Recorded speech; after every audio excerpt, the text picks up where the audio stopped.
I walked through the front door on my 22nd birthday evening, holding a small chocolate cake I'd bought myself from the grocery store bakery. My parents and sister Emily sat in the living room like judges, waiting to deliver a verdict. My mother Margaret looked up coldly and announced there would be no birthday celebration this year because Emily had been feeling overshadowed lately and needed the family's full attention. Emily sat smugly on our worn leather couch, fake tears already forming in her eyes. That's when I realized this was the final betrayal after years of being invisible in my own family. I set down the cake, walked to my room, and started packing everything I owned. The suffocating weight of that moment made perfect sense when I thought about the past 20 years of my life. Emily, 2 years younger than me, had become the center of our family's universe after winning a junior beauty pageant at age 8. I still remember that day clearly because it was the last time my parents looked at me with genuine pride, right before the trophy was placed in Emily's small hands. From that moment forward, every family event, every dollar saved, every moment of parental attention got redirected to Emily's endless pageants, dance classes, voice lessons, and acting coaches. My straight-A report cards got brief nods, while Emily's participation ribbons got framed and hung on the wall. My acceptance into the state science fair vanished beneath the excitement of Emily's next competition. I learned to celebrate my victories alone in my room, while the living room became Emily's personal shrine. My father, William, started working overtime at the factory to pay for Emily's expensive dresses and travel costs to competitions. He'd come home exhausted, eat dinner in silence, and then sit through hours of Emily practicing her routines in the living room. I watched him age 10 years in the span of 3, his shoulders permanently slumped from the weight of financial pressure and emotional exhaustion. The only person who saw through this madness was my grandfather Frank, my father's estranged dad, who lived across town. The family rarely talked about Frank because he and my mother had some ancient feud about him not supporting Emily's pageant dreams financially. But Frank would secretly meet me at the library or the park, bringing sandwiches and listening to me talk about school, my part-time job at the hardware store, and my college plans. He was the one who celebrated when I got accepted to state college with a partial scholarship. He even opened a college fund for me without telling anyone, making small deposits whenever he could. What made that birthday night even worse was what I'd overheard 3 hours earlier. I'd come home early from my shift at the hardware store and heard Emily on the phone in her room. She was talking to her friend Ashley, and her voice had that fake sweetness she used when spinning her lies. "Yeah, I already told Mom that I need extra attention right now," Emily said, giggling. "I mean, Ricky's birthday is tomorrow, but who cares? I told them I've been feeling really depressed and overlooked. Mom bought it completely. She's going to tell him tonight that we're not celebrating because I need family support." I stood frozen in the hallway as she continued. "The best part is that nobody knows I flunked out of college 3 weeks ago. That dismissal letter from the registrar is going to arrive any day now. But by then, I'll have convinced them that I dropped out because I was too stressed from the family focusing on Ricky. Can you believe he still lives here at 22? What a loser. At least when I lived at home, it was because I was the special one." She laughed. That cruel little sound I'd heard 1,000 times before. "I already have Mom convinced that we need to spend Ricky's birthday talking about my feelings and my future. By the time that letter arrives, they'll be so worried about my mental health that they won't even care about the $40,000 they wasted on my tuition. $40,000. They'd told me they couldn't help with my college expenses because money was tight, but they'd spent $40,000 on Emily's education that she'd thrown away. I felt something break inside me at that moment. Something that had been cracking for years finally shattering completely. So when I walked in 3 hours later with that pathetic store-bought cake and saw them all sitting there, ready to cancel my birthday for Emily's manufactured crisis, I knew exactly what was happening. Emily had orchestrated this whole thing to deflect from her academic failure. She was using my birthday as a distraction, turning herself into the victim before the truth could come out. My mother Margaret sat forward on the couch, her hands folded in that practiced way she had when delivering what she thought was motherly wisdom. "Ricky, you need to understand that Emily is going through a very difficult time right now. She's been feeling like the family doesn't appreciate her enough, and we need to show her that she's our priority. Your birthday happens every year," she continued, as if that somehow made it less important. "But Emily's emotional well-being is fragile right now. We need to come together as a family and support her. That means no celebration, no cake, no presents. We're going to spend the evening talking about Emily's feelings and how we can better support her dreams." I looked at my father, hoping for some sign of resistance, some flicker of awareness that this was wrong. But William just stared at his hands, defeated as always, going along with whatever Margaret and Emily decided. He'd given up fighting years ago, choosing survival over confrontation. Emily finally spoke, her voice trembling with fake emotion. "I'm sorry, Ricky.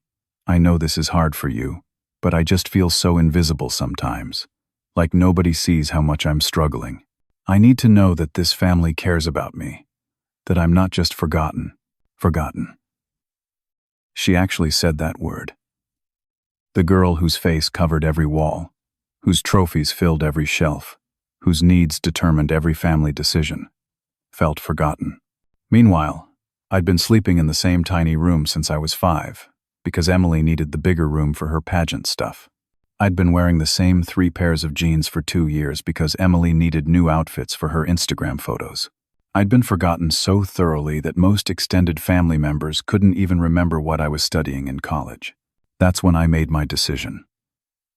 No announcement, no dramatic confrontation, no begging for recognition. I simply set that sad little cake on the coffee table, looked at each of them one last time, and walked to my room. They probably thought I was going to sulk like I had so many times before. They had no idea I was about to disappear from their lives completely. I moved through my room with the efficiency of someone who'd been planning this escape subconsciously for years. Every drawer got emptied. Every important document gathered. Every piece of clothing I actually cared about, folded into 2 large duffel bags and a backpack. The room looked strange as I packed, like it was finally revealing what it had always been, a temporary stop rather than a home. My hands stayed steady as I logged into my banking app on my phone. $3,200 sat in my savings account, money from 2 years of working at Henderson's hardware store. My parents never knew about this account, because I'd opened it the day I turned 18, walking to the bank alone during my lunch break from high school.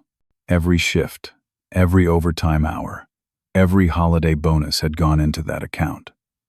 I'd told myself I was saving for something special. Turns out, I was saving for my freedom. I transferred every penny to my checking account and then messaged my grandfather, Frank.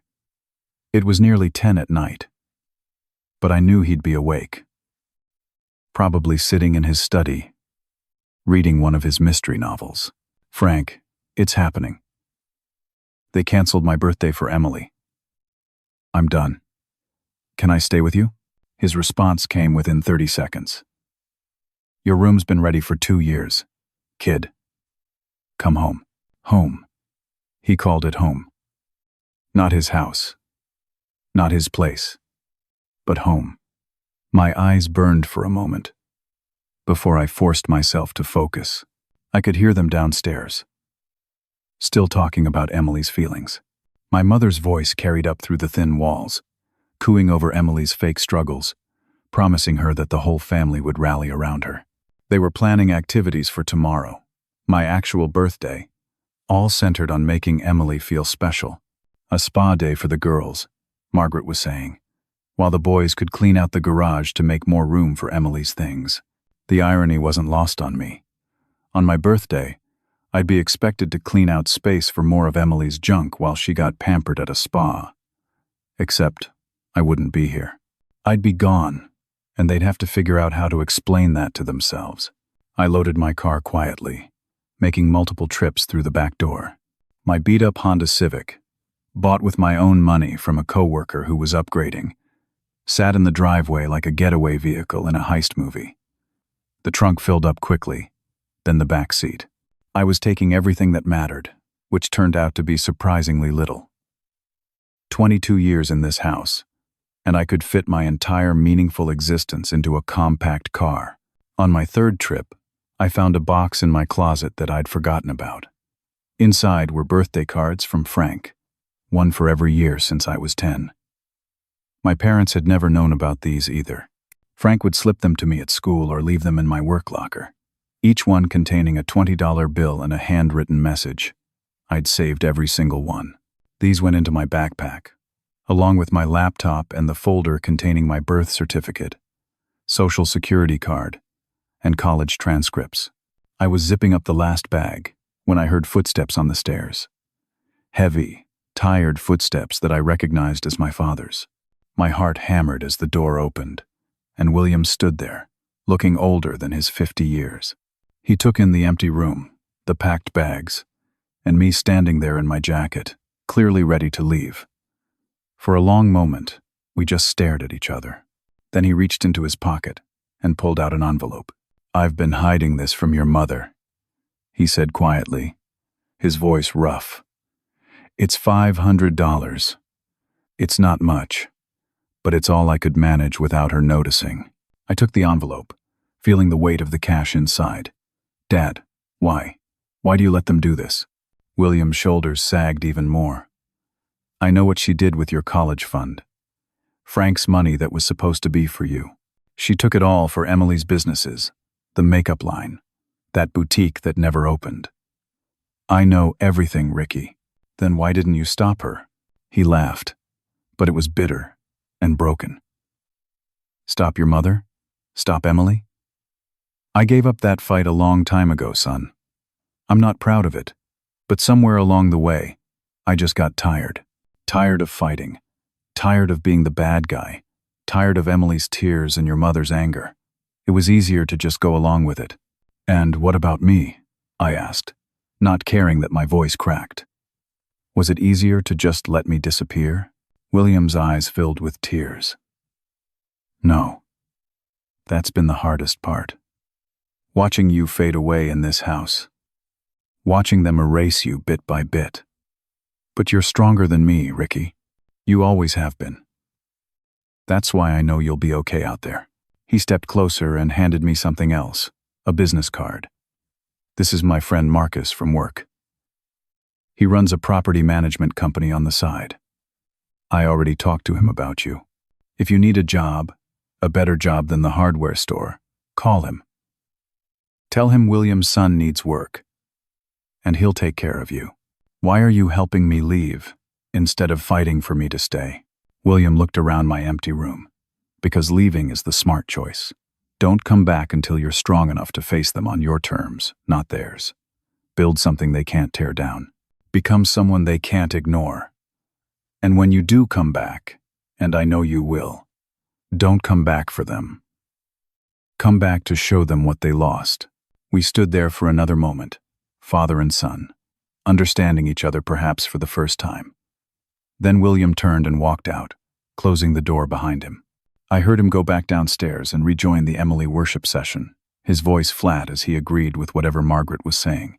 I waited another hour, until the house went quiet and all the lights turned off.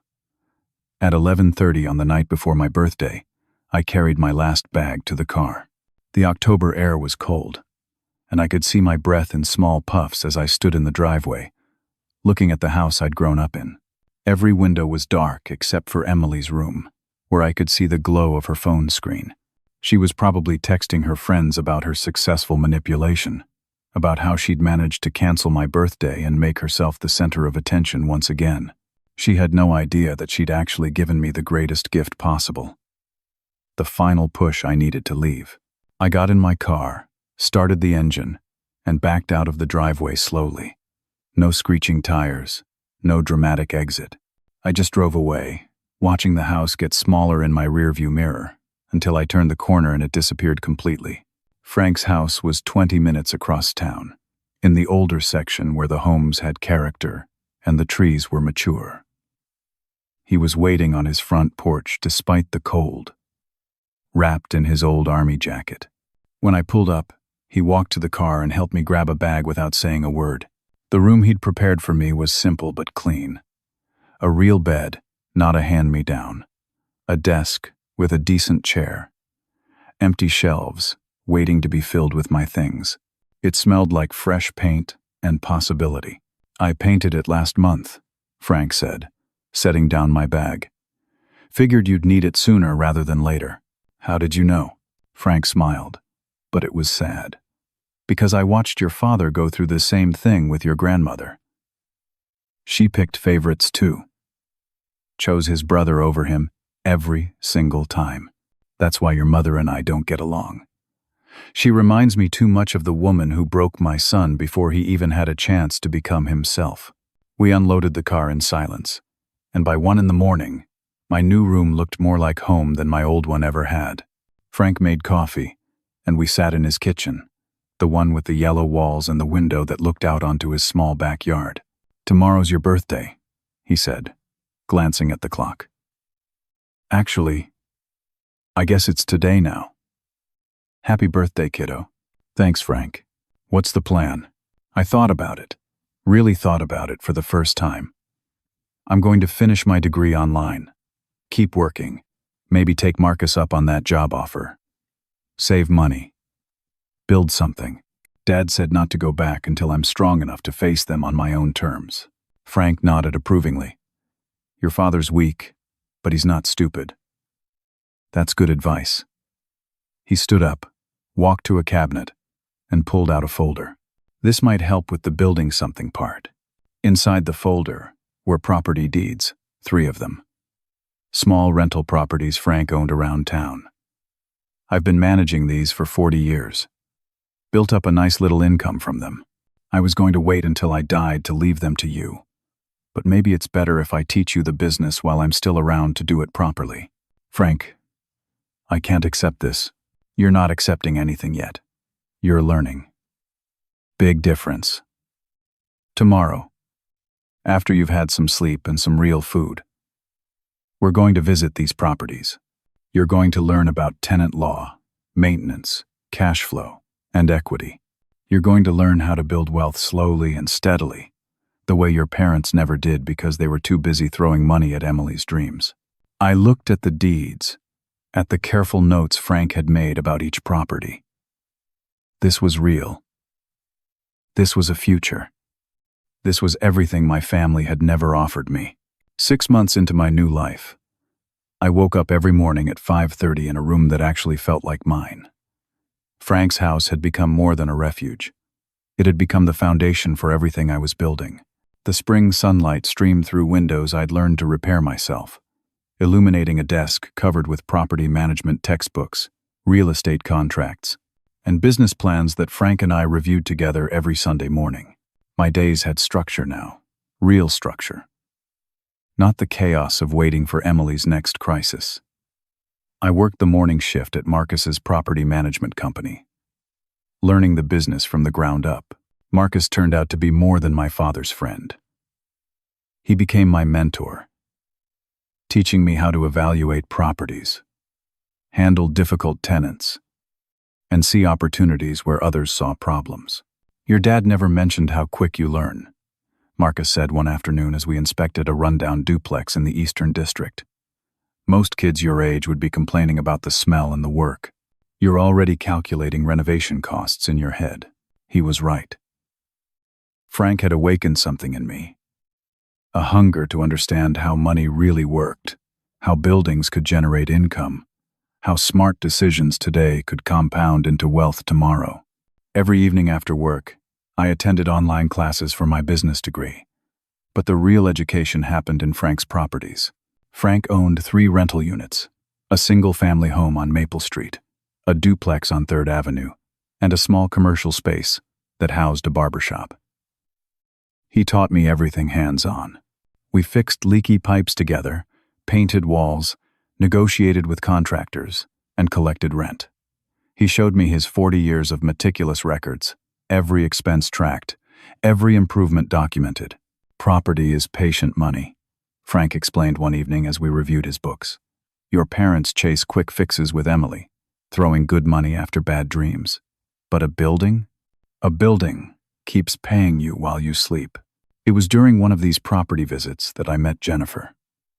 She was standing outside the hardware store next to Frank's commercial property, arguing with a delivery driver about construction supplies. Her auburn hair was pulled back in a ponytail, and she wore steel-toed boots with jeans and a company polo that read, Morrison Construction Supplies. "That's not what I ordered," she was saying, holding an invoice. "I specifically requested 3/4-inch plywood, not 1/2 inch. This won't work for my client's project." The driver was trying to brush her off, claiming it was close enough, when I decided to intervene. "Actually, the building code requires 3/4 inch for that type of subflooring," I said, recognizing the specifications on her invoice. 1/2 inch would fail inspection. Jennifer looked at me, surprised but grateful. "Exactly. Thank you. Someone who actually knows what they're talking about." The driver grumbled, but agreed to reload the wrong materials. As he drove away, Jennifer turned to me with a smile that made my stomach flip. "I'm Jennifer Morrison. That's my family's supply company. Though I'm the only one who seems to care about getting orders right. Ricky. I work for Marcus Property Management and help Frank here with his rentals." "Frank's grandson? He talks about you all the time at the Chamber of Commerce meetings. Says you're going to own half this town someday." We started meeting for coffee, initially to discuss business. Jennifer had inherited her family's struggling construction supply company when her father had a heart attack the previous year. At 24, she was trying to modernize the business while dealing with resistant employees who'd been there since before she was born. "They think I'm just playing businesswoman," she said during one of our coffee meetings that had started feeling more like dates. "But I see so much potential. If we could just get into property renovation supply, not just new construction, we could triple our revenue." "I might be able to help with that," I said, then told her about a property Frank and I had been eyeing. A disaster of a house on Washington Boulevard that everyone said was beyond saving. If we renovated, we could use Morrison Construction Supplies exclusively. Document everything. Use it as a case study for your other customers. Jennifer's eyes lit up. "You'd take that risk?" "That house is practically condemned. Frank taught me that the biggest opportunities look like the biggest disasters. Plus, I've been saving everything I make. I have enough for a down payment, and Marcus knows a hard money lender who might finance the renovation." We shook hands on it right there in the coffee shop, her grip firm and confident. But when our hands touched, something electric passed between us, and we both knew this was about more than business. The Washington Boulevard house was worse than we imagined. The foundation was cracked, the roof had 3 layers of old shingles, and something had died in the walls. Frank walked through it with us, poking at rotted wood with his cane, which he'd started using after his knees began bothering him. $40,000 to make it livable, he estimated. $60 to make it nice. $80 to make it spectacular. "I have $20,000 saved," I said. "Morrison Supplies can provide materials at cost," Jennifer added. "That stretches the budget significantly." Frank smiled. "I'll put in 20 as a silent partner. Marcus's lender can cover the rest. But Ricky runs the project." We closed on the property in May, 6 months after I'd left home. The local newspaper ran a small article about it. "Young entrepreneurs tackle Washington Boulevard eyesore." My mother must have seen it because I got a text that night, the first communication from family since I'd left. "Saw you're doing well. Emily would love to hear about your business. Maybe you could help with her new venture?" I deleted it without responding. The renovation consumed our summer. Jennifer and I worked 18-hour days, learning YouTube tutorials for things we couldn't afford to hire out. We discovered we made a perfect team. She handled supplier negotiations and material logistics while I managed contractors and permits. In the evenings, covered in drywall dust and paint, we'd sit on the porch of that disaster house and plan our future. "We could do this full-time," Jennifer said one night as we shared Chinese takeout from paper containers.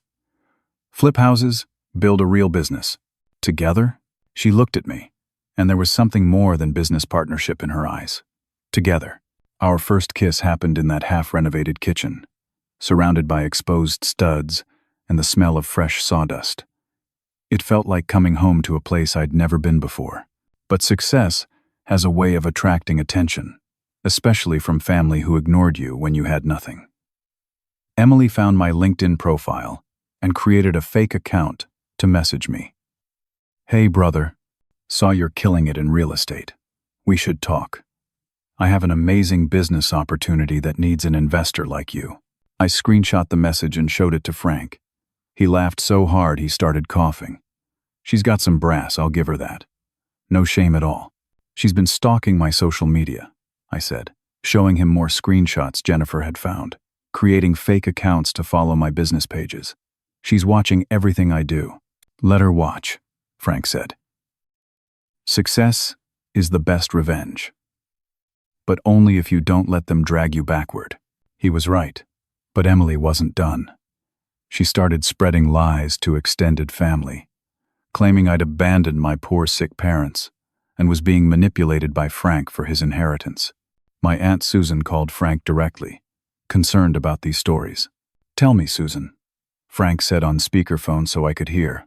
"When's the last time you saw Margaret or William act sick? When's the last time Emily had a job? And when's the last time anyone in that family besides Ricky earned an honest dollar?" The silence on the other end was telling. "That's what I thought," Frank continued. "The boys building something real, while they're building castles in the air. Which would you invest in?" But the family drama was background noise to what Jennifer and I were accomplishing. By August, the Washington Boulevard house was transformed. What had been a neighborhood eyesore became a stunning 3-bedroom home with restored hardwood floors, a modern kitchen, and perfect historical touches that honored its 1920s origins. We listed it for 3 times what we'd paid, and it sold in 4 days to a young family who fell in love with it immediately. The profit was more money than I'd ever seen in my bank account. Jennifer and I celebrated with Frank at his favorite steakhouse, where he raised his beer and made a toast. To Ricky, who had the courage to leave, and the wisdom to build, and to Jennifer, who saw potential where others saw problems. May this be the first of many victories. As we clinked glasses, I felt my phone buzz. Another message from a fake account, this time with a different approach. It was Emily, and the message was different. Desperate. "Ricky, I know you hate me, but Dad's not doing well. He's depressed, drinking. Mom won't admit it. Please come home." I showed it to Jennifer and Frank. "Could be true," Jennifer said carefully. "Could also be manipulation. Only one way to find out," Frank said, pulling out his phone. He dialed a number I didn't recognize. "William? It's Frank." "Yeah, your father. We need to talk about Ricky, and about you." The conversation that followed revealed the truth. William was depressed, had been for months. But not because I'd left, because without me there as a buffer, he was facing the full reality of what his family had become. Emily had indeed dropped out of college. The bills were piling up, and Margaret was pretending everything was fine while spending money they didn't have. "I've been seeing a therapist," William admitted over the phone. "Paying cash so Margaret won't know. The therapist says, I've been enabling them for years, sacrificing you in the process." "I'm so sorry, son." "It's not enough to be sorry," I said, taking the phone. "What are you going to do about it?" "I don't know yet. But I'm documenting everything. The forged signatures on loans, the money stolen from your college fund, all of it. My therapist says I need evidence before I make any moves." It was a start, but I wasn't ready to forgive. Not yet. Maybe not ever. But I gave William the therapist's payment information and told him I'd cover the sessions. Not for him, but because somewhere inside that broken man was the father who'd handed me $500 and told me to become strong enough to face them on my own terms. The call came on a Tuesday morning in September, exactly 1 year after I'd walked out of my parents' house. I was standing in the office Jennifer and I had just leased, a converted warehouse space in the growing arts district, when my phone rang with a number I didn't recognize. "Is this Ricky Patterson?" The woman's voice was professional, excited even. "Yes, this is Ricky. This is Sarah Chen from the Tribune. We're doing a feature on young entrepreneurs who are revitalizing the city, and your Washington Boulevard project caught our attention. Would you be available for an interview?" I looked at Jennifer, who was unpacking boxes of office supplies, her face glowing with pride. We'd just closed on our 4th property flip, and our business account held more money than my parents had ever seen in their lifetime. "We'd be happy to," I said, including Jennifer without hesitation. The article ran 3 weeks later with the headline, "Young Couple Transforms City's Forgotten Homes into Dream Properties." The photograph showed Jennifer and me standing in front of our latest renovation, a Victorian mansion we'd bought for $90,000 and just sold to a tech executive for $420,000. The article detailed our business model, our partnership with Morrison Construction Supplies, and how we'd turned $20,000 in savings into a company worth over $500,000 in just 1 year. What the article didn't mention was that Frank had been diagnosed with stage 2 lung cancer a month earlier. He'd hidden the symptoms for months, typical Frank, not wanting to burden anyone. But when he'd started coughing up blood, I'd forced him to see a doctor. "It's treatable," the oncologist had said, "but aggressive. We need to start chemotherapy immediately." Frank had looked at me in that hospital room, suddenly seeming every one of his 78 years. "I need to update my will," he'd said. "Everything needs to be ironclad. Your mother's going to come after my properties when she finds out you're the sole beneficiary." "You're not dying," I'd said firmly. "We're going to fight this." "Of course we are," Frank had replied. "But we're also going to be smart about it. That's what I taught you, isn't it? Hope for the best, plan for the worst." The morning the Tribune article came out, we were in the chemotherapy suite at Regional Medical Center. Frank was hooked up to an IV, reading the article out loud, while Jennifer and I pretended his voice wasn't weaker than before. "Says here you two are the future of urban renewal," he read, grinning. "Look at that picture. You clean up nice, kiddo." "Frank, I want to buy you out of the business," I said suddenly. "Fair market value for your shares in our properties. You need money for treatment. And I need you to focus on getting better, not worrying about rental income." Frank's eyes misted. "You don't have to take care of me, Ricky. You took care of me when no one else would. This isn't charity, it's business. Jennifer's already run the numbers. We can afford it. And it makes sense tax-wise." Jennifer pulled out her laptop, showing Frank the proposal we'd worked up. We'd buy his shares for $200,000, paid in installments that would ensure he had steady income during treatment. It was more than fair. Probably more than the shares were worth, but Frank had given us more than money. He'd given us faith in ourselves. "All right," Frank said finally. "But on one condition. When your mother comes calling, and she will, you don't give her a penny out of guilt. Promise me." Me promise. That promise would be tested sooner than expected. Margaret saw the Tribune article at her workplace, where apparently several coworkers recognized me and made comments about her successful son. She called me that afternoon, my phone lighting up with Mom for the first time in a year. "Ricky, sweetheart." Her voice was syrupy sweet, the tone she used when she wanted something expensive. "I saw the article. We're so proud of you.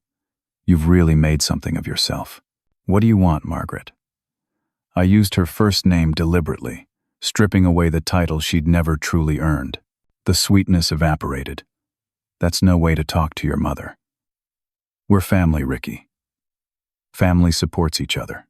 Emily has this wonderful opportunity with a fashion line, very exclusive, very high-end. She just needs some startup capital." "How much?" $50,000 would get her started properly. I actually laughed. $50,000? For Emily? The same Emily who failed out of college and lost $40,000 of your money? That? Emily? She's your sister. She's changed, matured. This could be her big break. Like the makeup line was her big break, or the boutique, or the modeling career. How many big breaks does one person get, Margaret? If you don't help her, I'll have no choice but to tell everyone how you abandoned your family, how you're being manipulated by that senile old man for his money. Frank has cancer, I said flatly. He's fighting for his life while building something real with me. You want to spread lies? Go ahead. But I'm recording this call, just like I've recorded every attempt you've made to contact me. My lawyer would love to add extortion to the lawsuit we're preparing. Lawsuit? You wouldn't dare sue your own mother. I wouldn't. But I would sue Margaret Patterson for theft of educational funds, fraud, and harassment. Jennifer's father is a lawyer. Did you know that? He's very interested in how you forged Dad's signature on those home equity loans. The silence stretched for so long, I thought she'd hung up. Then, in a voice dripping with venom, she said, "You'll regret this. When Emily makes it big, when she's successful and famous, you'll come crawling back, begging to be part of the family again." I have a family, I said, looking at Jennifer working at her desk, thinking of Frank fighting through chemo with his usual stubbornness. I chose them, and they chose me. That's more than you ever offered. I hung up and blocked her number. William called an hour later from his work phone. "She's losing it," he said without preamble, screaming about lawsuits and Frank's money. "Emily's locked herself in her room, claiming you've ruined her future. The house is chaos. Why are you telling me this? Because I've been documenting everything like you suggested. Recording conversations. Copying bank statements. My therapist says I need to stop being a bystander in my own life. I'm 52 years old, Ricky, and I've never stood up to them. But seeing what you've built, reading that article, it made me realize something." "What's that?" "I chose them over you, every single time. And look where it got us. You're thriving, and we're drowning in debt and delusion. The house is 3 months behind on mortgage payments, because Margaret spent the money on Emily's latest scheme. We're going to lose it, and honestly, I think that might be the best thing that could happen. Dad, I could help with the mortgage, but not if the money goes to Emily or Margaret. I wouldn't ask you to. I've already talked to a divorce lawyer. I'm done, son. 25 years too late, but I'm done." The news hit me harder than expected. Despite everything, part of me had hoped they'd change. That success might somehow heal our fractured family. But Frank had taught me something important. Some people don't want to be saved. They want to drag you down to their level, so they don't feel so alone in their failure. 2 weeks later, our biggest success yet materialized. The historic Riverside building, a massive commercial property that had been empty for a decade, went up for auction. Jennifer and I had been watching it for months, running numbers, creating proposals. The city wanted someone who would preserve its architectural significance while making it profitable. We partnered with 3 other investors, putting together a $2 million bid. The renovation would create 40 high-end apartments and 10 street-level commercial spaces. It was ambitious, risky, and exactly the kind of project that would establish us as serious players in the development world. The auction was held on a Thursday morning. Margaret and Emily showed up. Emily had lost weight, her designer clothes replaced with discount store imitations. Her face was gaunt, angry, desperate. Margaret stood beside her, maintaining her facade of dignity, but I could see the stress fractures. Their perfect mother-daughter dynasty was crumbling. "You can't bid on this," Emily said, approaching me in the courthouse lobby. This was supposed to be my opportunity. I have investors interested in turning it into a fashion center. "What investors?" Jennifer asked, stepping beside me. "Who would invest in someone with no experience, no capital, and no track record?" "I have connections," Emily said, but her voice wavered. "Important people who believe in my vision." "Then bid," I said simply. "It's a public auction. May the best proposal win." Emily's face crumpled. You know I can't match your bid. You're doing this to hurt me, to prove you're better than me. I'm doing this because it's good business. Something you'd understand if you'd ever actually worked for anything in your life. Margaret stepped forward. How dare you speak to your sister that way? We gave you everything.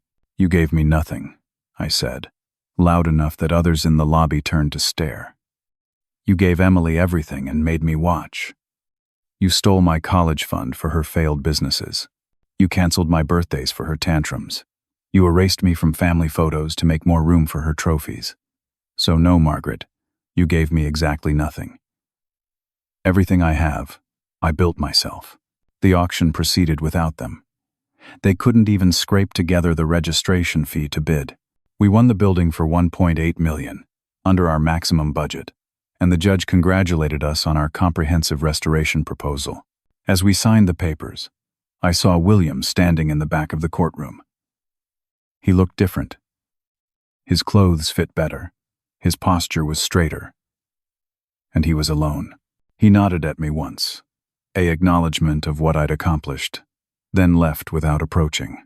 Later that evening, as Jennifer and I celebrated with Frank at his house, despite his weakened state, my phone buzzed with a text from William. Served Margaret with divorce papers today. Moved into an apartment near my work. Proud of you, son. You showed me it was possible to escape. Frank read the text over my shoulder. Family's a choice, kiddo. Looks like your father's finally making his. Too little. Too late, I said. Maybe, Frank agreed. But late is better than never. Trust me on that one. Looking at Frank, fighting cancer with the same determination he'd taught me to fight poverty and neglect, I understood what he meant. Some battles you fight not to win, but to prove you won't surrender. William was finally fighting. Emily was finally facing consequences.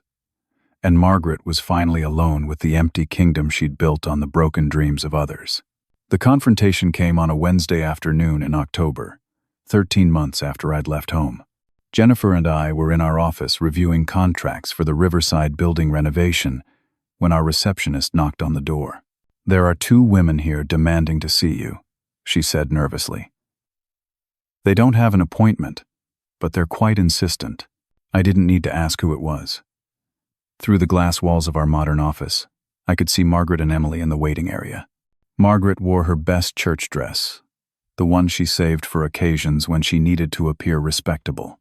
Emily looked worse than she had at the auction, her hair unwashed, her clothes wrinkled, dark circles under her eyes that makeup couldn't hide. Should I call security? Jennifer asked, already reaching for her phone.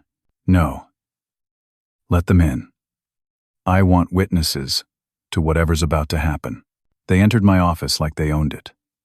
Margaret's chin raised in defiance, Emily trailing behind her mother like a broken shadow of the golden child she'd once been. My employees had gathered discreetly near the open door, sensing drama. We need to talk, Margaret announced, sitting uninvited in one of our client chairs. So talk, I said, staying behind my desk, Jennifer beside me. Privately. No. Whatever you have to say, you can say in front of Jennifer. She's my business partner and my future wife. I hadn't planned to announce our engagement this way. But Jennifer squeezed my hand in support. Emily's face twisted at the word wife.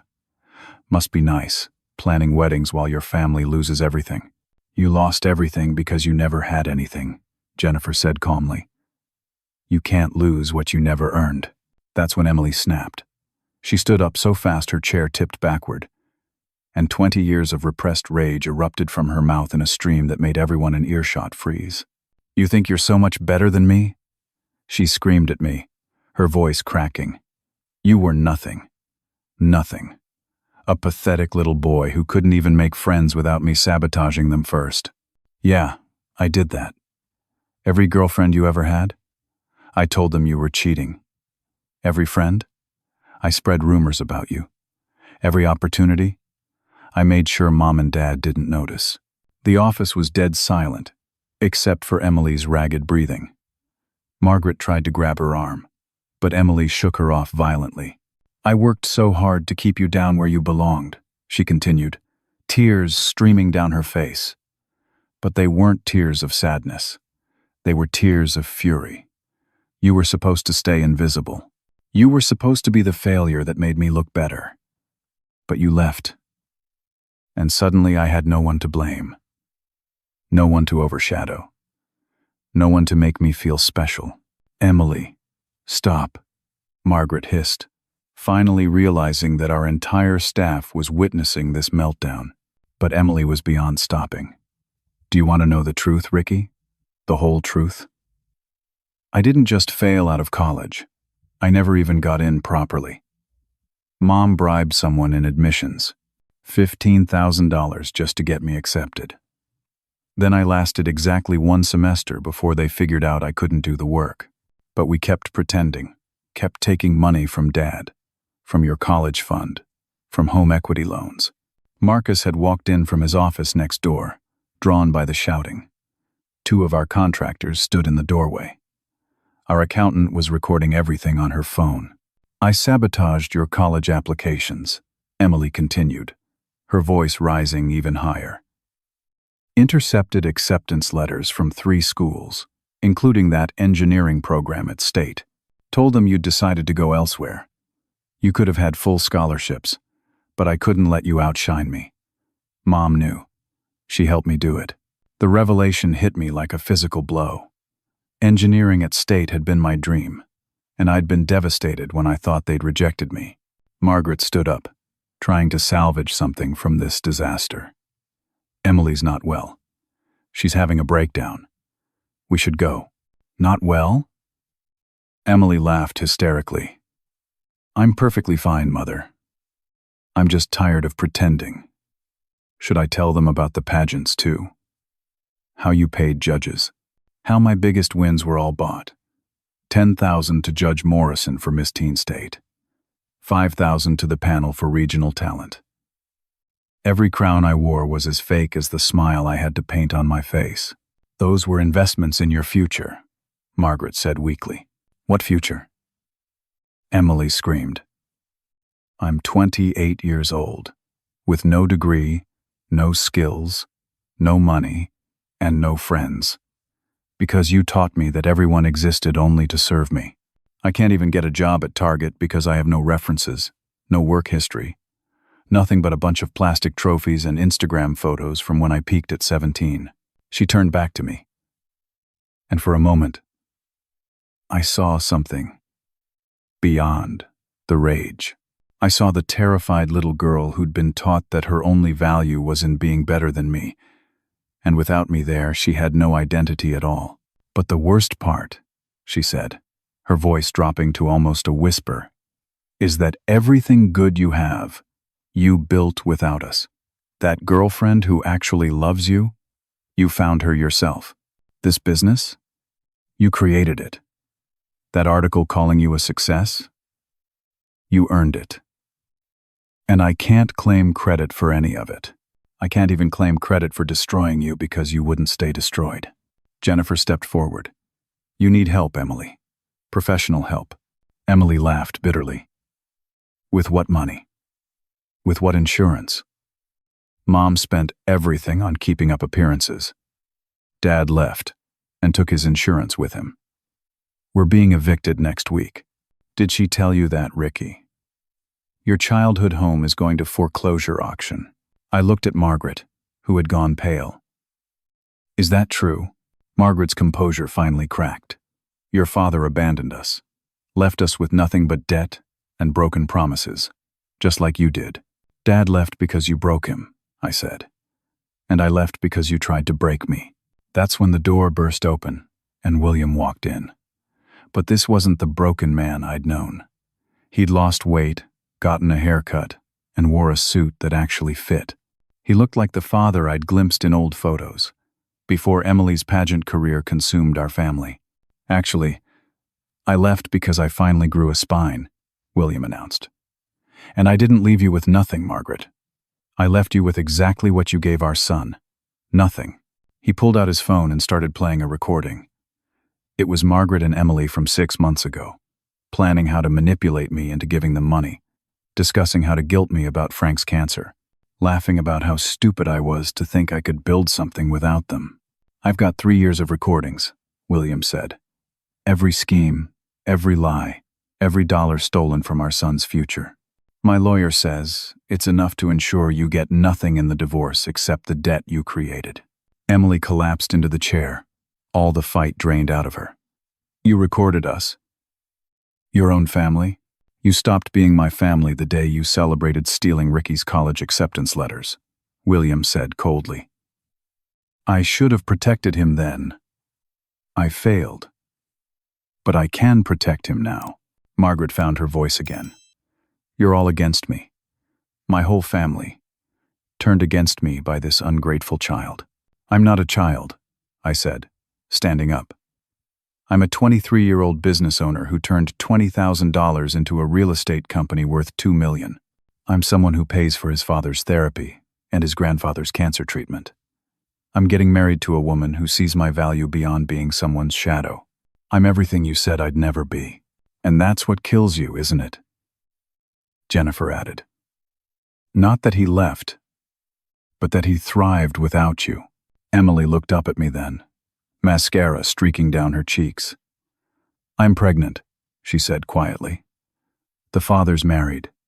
Won't leave his wife. I have nothing, no one, and a baby coming in 5 months. I didn't want to tell you like this, but I'm desperate. I need help, Ricky, not money. I need someone to teach me how to be a person, a real person, not this broken thing Mom created." The office was so quiet you could hear the traffic outside. Everyone waited to see what I'd do, the younger brother who'd been tortured for 22 years by the girl now begging for his help. Margaret started to speak, but William cut her off. "Don't you dare try to manipulate him with this baby. That's your grandchild, and you were going to use it as a bargaining chip. I wasn't going to." Emily started, then stopped. "Yes, I was. That's what she taught me. Use whatever you have to get what you need. But I'm tired of being her puppet. I'm tired of being anyone's puppet. I just want to learn how to be human." I looked at Emily, really looked at her for the first time in years. Not as my tormentor, but as another victim of Margaret's toxic parenting. She'd been 7 years old when she won that first pageant. Too young to understand that she was selling her soul for rhinestone crowns and Margaret's approval. "I'll offer you a job," I said finally. "Minimum wage, filing papers, answering phones. You'll earn every penny. No special treatment, no shortcuts. Jennifer will be your supervisor, and if you mess up even once, you're gone." "Ricky." "No," Margaret said. "She's your sister. She deserves more than minimum wage. She deserves exactly what she's earned, which is nothing. This is a chance to earn something real for the first time in her life." Emily nodded, tears still flowing. "I'll take it. I'll do whatever it takes." "And Margaret," I said, turning to my mother, "you're done here. Get out of my office, get out of my life, and don't contact me again."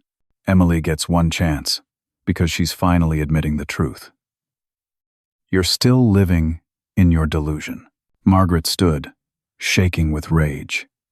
"I gave you life. I raised you. Frank raised me. I corrected.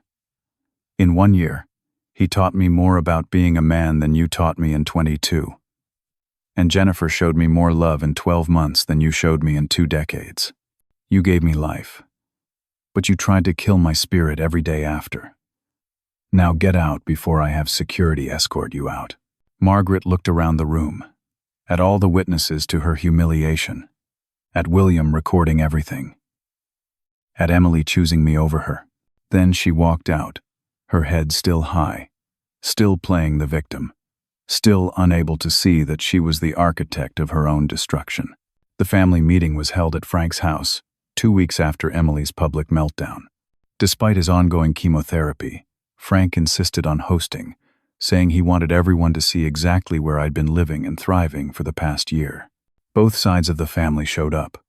Margaret's sisters Patricia and Dorothy with their husbands, William's brothers Michael and James, and various cousins who'd been fed different versions of why I disappeared from family events.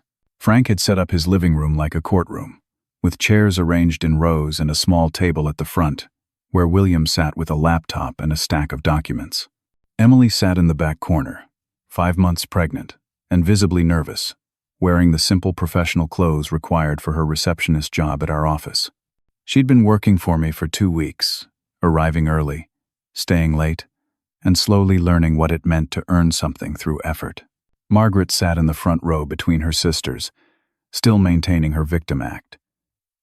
She'd been staying with Patricia since the foreclosure, spinning tales about being abandoned by her ungrateful family. But Patricia's expression had grown increasingly skeptical as details didn't add up. William stood up, looking healthier than he had in years. Therapy and freedom had transformed him from a broken shell into someone finally resembling the man Margaret had married 26 years ago. "I called this meeting because the lies need to stop," William began. "For too long I let Margaret and Emily create their own version of reality while Ricky suffered. I was a coward, and I take responsibility for that. But now everyone's going to hear the truth." He opened his laptop and pulled up a PowerPoint presentation. The first slide showed a bank statement. "This is Ricky's college fund that Frank had been contributing to since Ricky was 10, $43,000, by the time he turned 18. Margaret took every penny for Emily's failed businesses, without my knowledge, forging my signature on the withdrawal forms." Aunt Patricia gasped. "Margaret, you said Ricky had refused college, that he was too lazy to apply. He was accepted to 4 schools," William continued, clicking to the next slide showing acceptance letters, including a full scholarship to State's engineering program. Emily and Margaret intercepted these letters and declined the offers without telling him. "That's illegal," Uncle Michael said, his voice hard. He was a police officer, and his expression had shifted from skepticism to anger. William clicked again. The next slide showed Emily's real college transcript, a single semester with 4 Fs and 2 withdrawals. Emily never graduated high school legitimately. Margaret paid someone to forge her diploma. Then she bribed an admissions officer $15,000 to get Emily into college, where she failed out in 1 semester. But they kept taking money from family, from loans, from Ricky's fund, pretending she was still enrolled. Dorothy looked at Margaret in horror. "You told us Emily was on the dean's list." "We gave you $5,000 for her textbooks. That money went to her failed makeup line," William said, showing receipts. "Just like Uncle James's loan for her medical emergency actually paid for a shopping spree, and Cousin David's investment in her boutique went to cover her credit card debt." The room erupted in angry voices. Margaret tried to stand, but Patricia pulled her back down. "There's more," William said, his voice cutting through the chaos. He played an audio recording from 3 years ago. Emily's voice clear and cruel. "I put laxatives in Ricky's drink before his SATs. He was so sick he could barely finish the test. Mom thought it was hilarious. We couldn't have him scoring higher than me. Several cousins looked physically ill. Cousin Sarah, who'd always been kind to me, had tears in her eyes." William played another recording, this one of Margaret from just 6 months ago. "Ricky was always jealous of Emily's success. That's why he left. Couldn't handle being second best. We're better off without him dragging us down." Meanwhile, William said, gesturing to Frank and me, "Ricky was building a $1 million real estate business from nothing, paying for Frank's cancer treatment, and covering my therapy sessions that helped me find the courage to leave." Emily suddenly stood up, her hand on her pregnant belly. "I need to say something." The room turned to her, most faces hostile. "Everything William's saying is true," Emily said, her voice shaky but determined. "But there's more you don't know. Mom didn't just steal money. She stole childhoods. Mine included." Margaret shot to her feet. "How dare you?" "Sit down, Margaret," Frank said coldly. "For once in your life, shut up and listen." Emily continued. "I won my first pageant at 7. Do you know how? Mom put me on diet pills. A 7-year-old on diet pills. By 10, I was taking prescription stimulants to stay energetic during competitions. By 15, I was addicted to Adderall that Mom got from different doctors using fake symptoms. The room was dead silent. Every crown I won was bought. Mom would research judges, find their weaknesses, and exploit them. Bribes, blackmail, whatever it took. Judge Morrison was having an affair, so Mom threatened to tell his wife unless I won.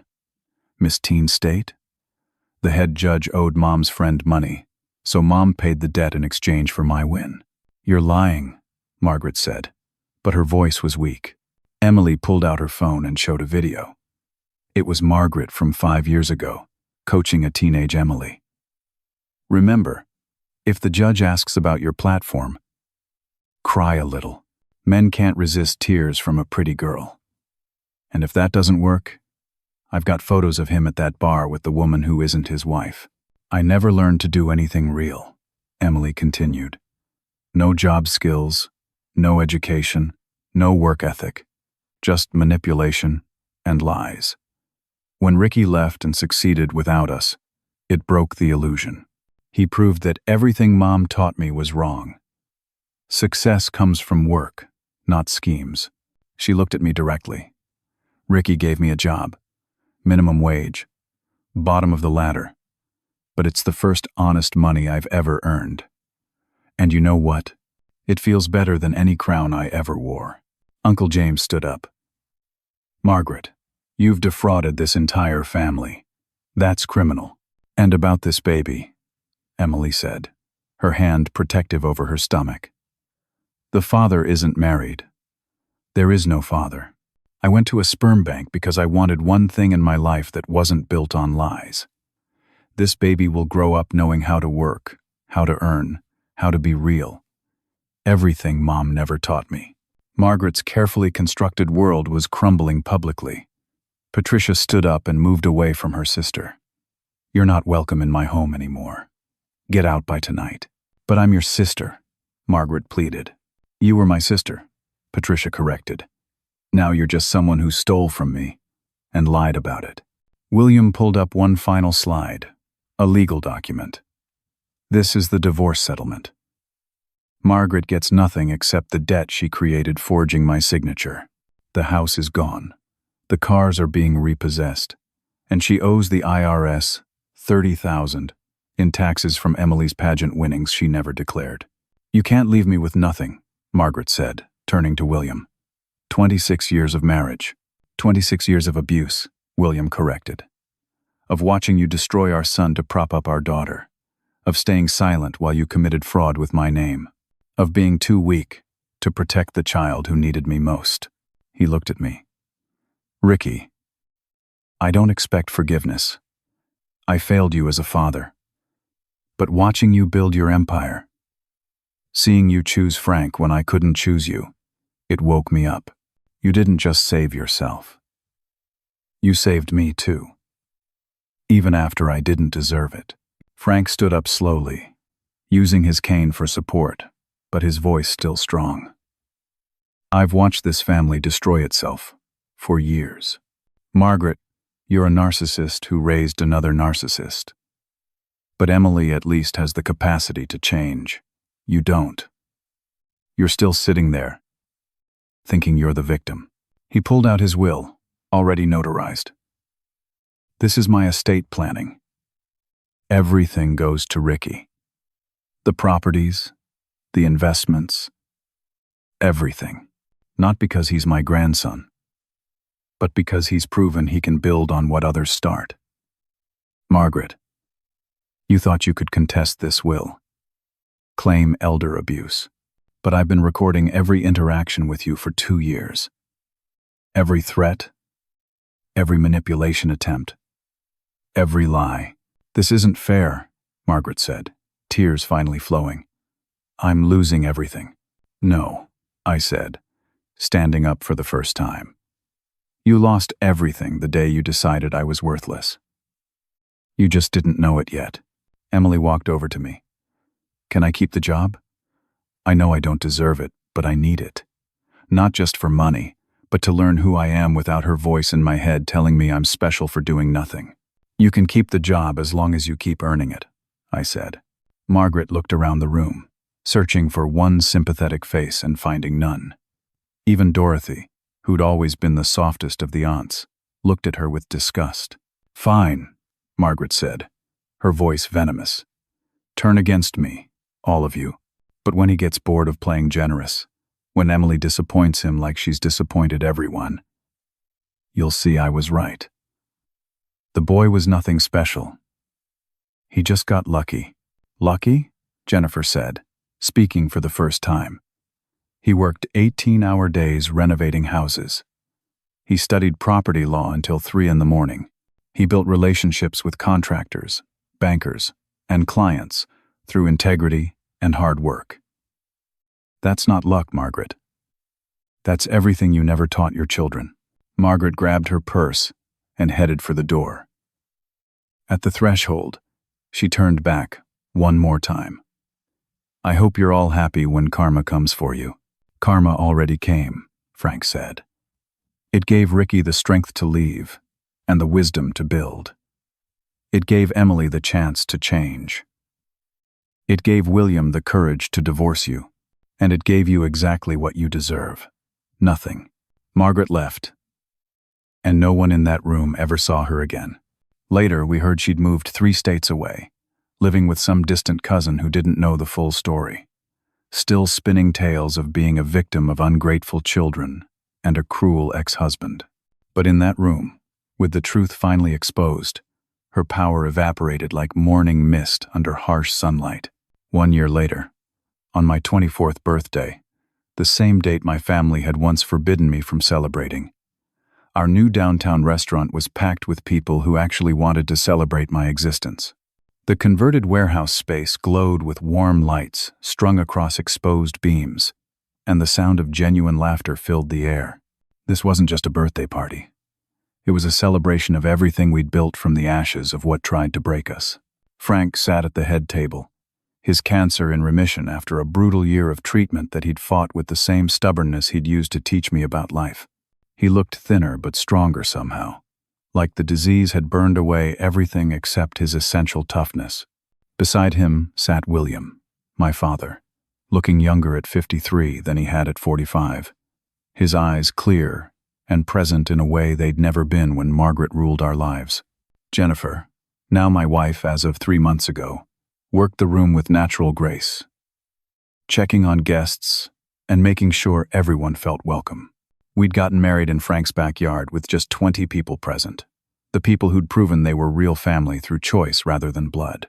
Emily had been there, 7 months pregnant and glowing with the kind of genuine happiness no pageant crown had ever given her. Speaking of Emily, she walked over to me carrying her son Thomas, now 4 months old. She'd worked her way up from receptionist to office manager in our company, never once using our sibling relationship for advantage. Every promotion was earned through long hours, dedication, and a work ethic she'd had to build from nothing at age 29.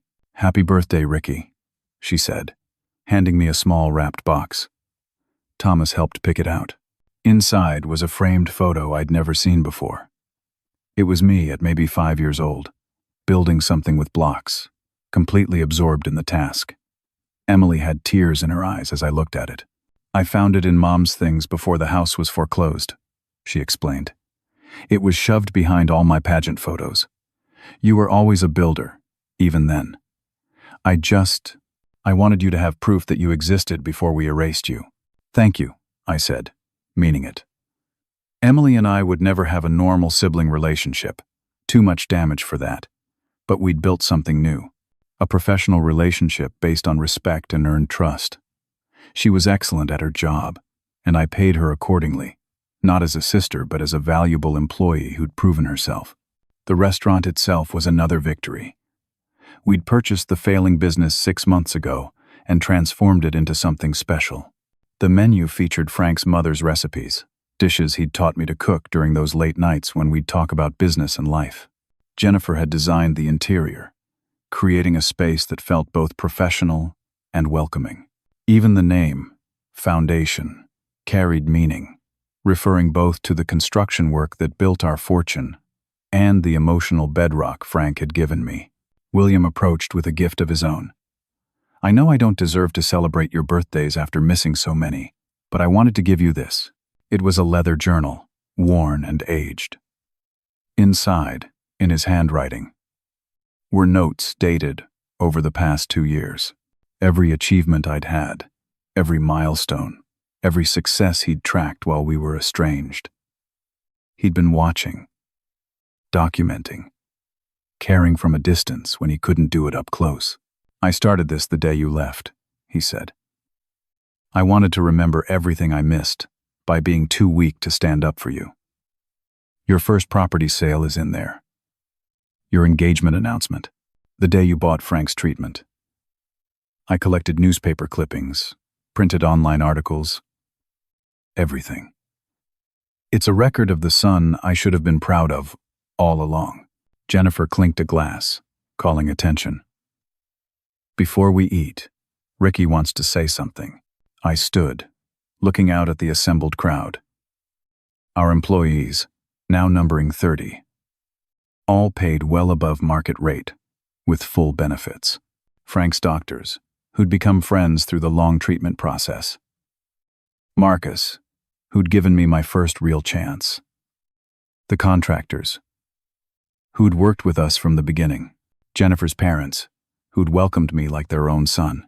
Even some cousins who'd reached out after the family meeting, wanting to reconnect with the real me, not the shadow Emily and Margaret had portrayed. 2 years ago, I began. My family told me I couldn't celebrate my 22nd birthday because I didn't matter enough. They were accidentally right about one thing: that birthday did need to be canceled. Because the person I was then, beaten down and invisible, needed to die for who I am now to be born. I looked at Frank. This man taught me that family isn't about blood or obligation. It's about choice. He chose to see potential in someone everyone else overlooked. He chose to invest not just money but faith in my future. When everyone else saw nothing, Frank saw everything I could become. Frank wiped his eyes, not even trying to hide the tears. Jennifer, I continued, turning to my wife, showed me that love isn't about being someone's entire world. It's about building a world together, brick by brick, dream by dream. She didn't rescue me or complete me. She stood beside me as an equal partner while we both became more than we were alone. Emily, I said. And she looked surprised to be mentioned.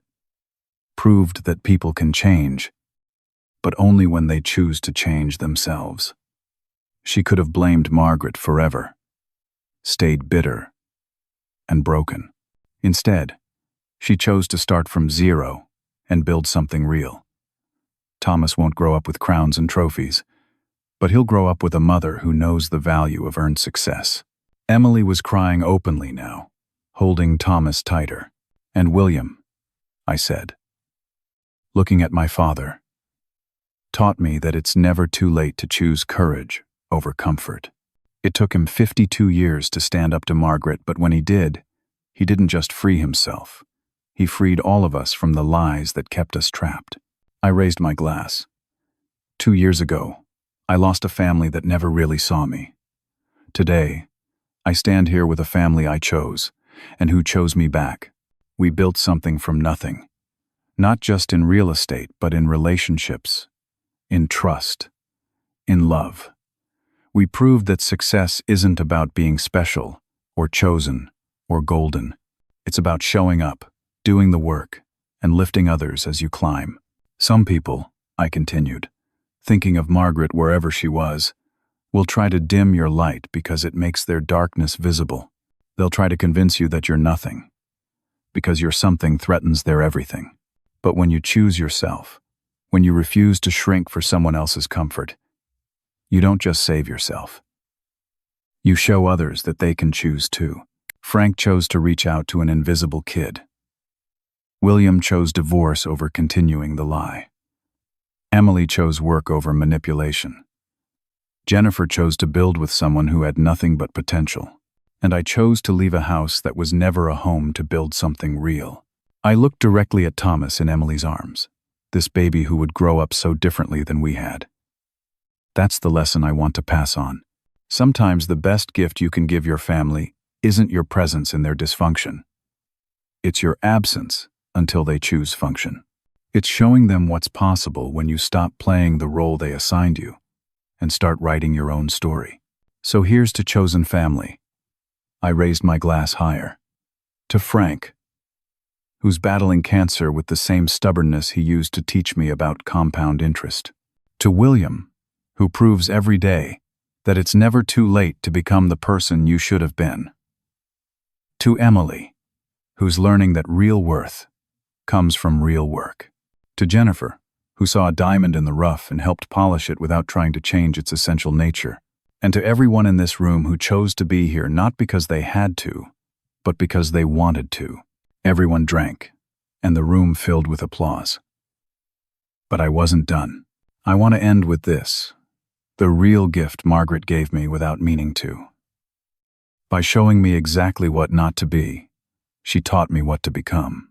By denying me birthday parties, she taught me to celebrate every day I'm alive and free. By telling me I was nothing, she motivated me to become something. By erasing me from family photos, she freed me to paint my own portrait. Frank stood up, slowly but steadily. "That's my boy," he said, loud enough for everyone to hear. "That's my son, in every way that matters." And in that moment, I realized the ultimate truth. I hadn't just survived my toxic family. I'd transformed their poison into medicine, their neglect into ambition, their cruelty into compassion for others who'd been overlooked.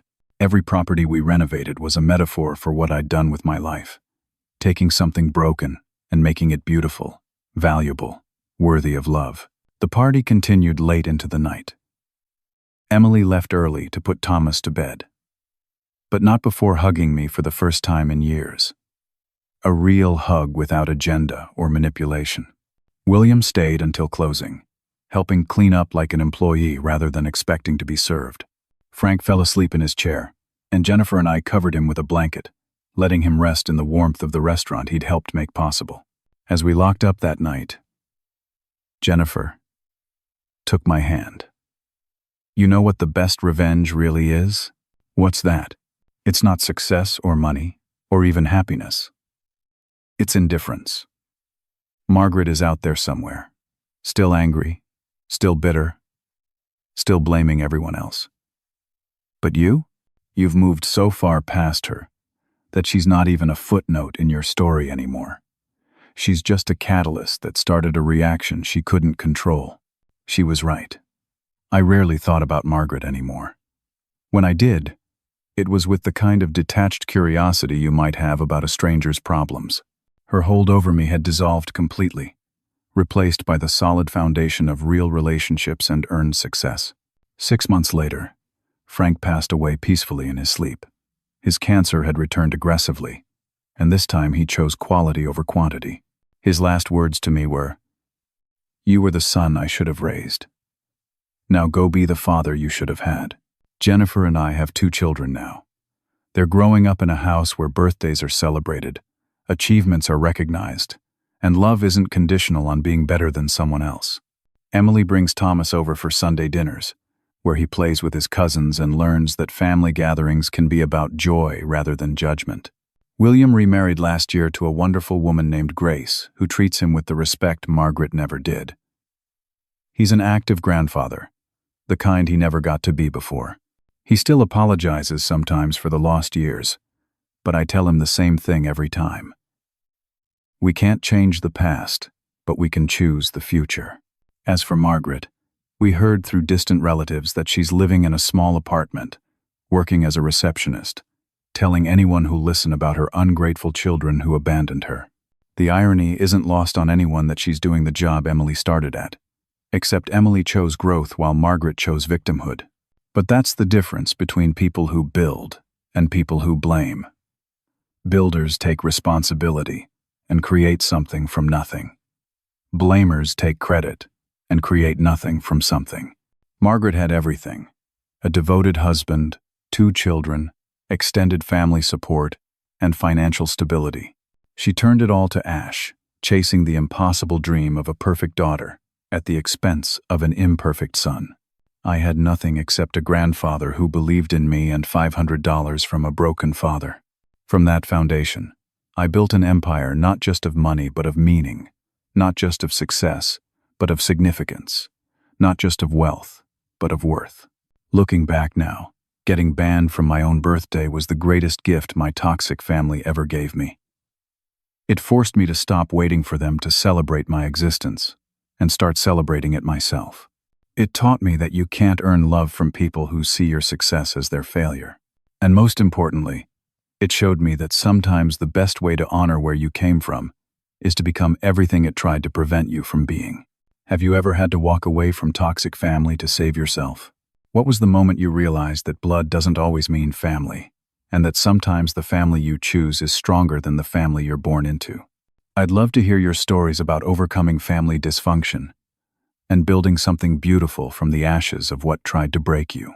If this story resonated with you, please hit that like button and subscribe to hear more stories about triumph over adversity. Share this with someone who needs to hear that it's okay to choose themselves, even when family calls them selfish for doing so. And remember, sometimes the best revenge isn't proving them wrong, it's proving yourself right. Thank you for joining me on this journey from invisible to invincible, from forgotten to unforgettable.